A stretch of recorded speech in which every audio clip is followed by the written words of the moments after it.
So what's your story? I hope that you've been thinking about it all week. In fact, I hope that it's been waking you up at night thinking and dreaming about what God might be calling you to do and to be, maybe now or in the next 5 or 10 years or for the rest of your life. Thinking about the story that will be told according to how we react to God's calling in our life. If you've noticed, all of those role models, those witnesses who we talked about this week, they're just all people who were sinners just like you and I, who looked at the times in which they lived and they addressed a problem, and they were faithful to the truth of Jesus Christ and faithful to his teachings during that time when the church needed them the most. And that's why we tell their story.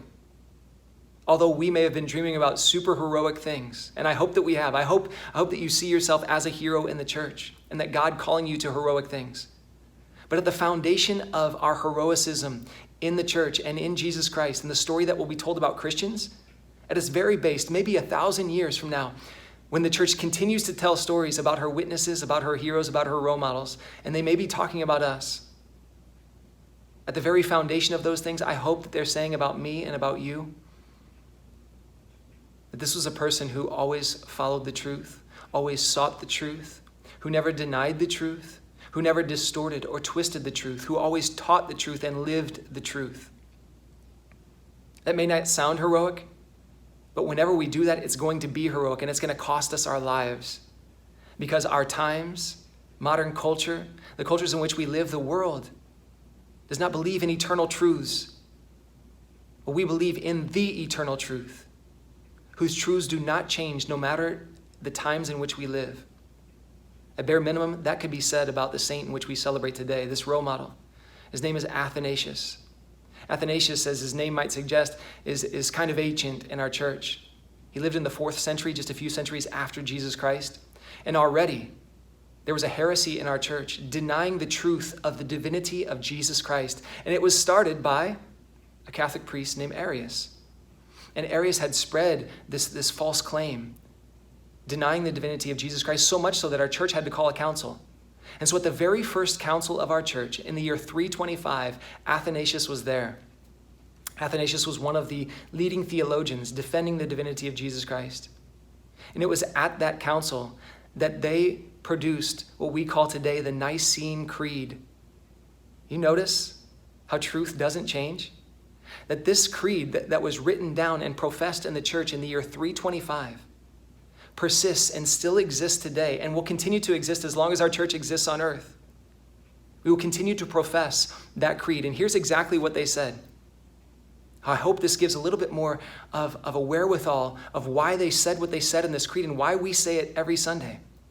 We say, I believe in one Lord Jesus Christ, the only begotten Son of God, born of the Father before all ages, before time, not created.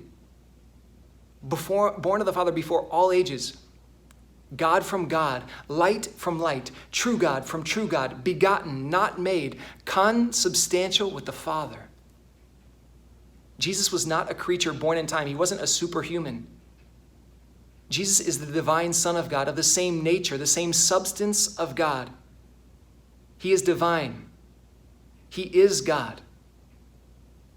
And now you know why we so emphatically say that kind of that repetitive machine gun truth. We don't just say it once. We double down and we triple down and we continue to say it. And this is what they were addressing, the divinity of Jesus Christ and that truth. Well, Athanasius, after the council, would go on to become the Bishop of Alexandria. And so much did he stand up for the truth. So much did he not get with the times and deny this rigid truth of Jesus being divine, that he was exiled 5 times.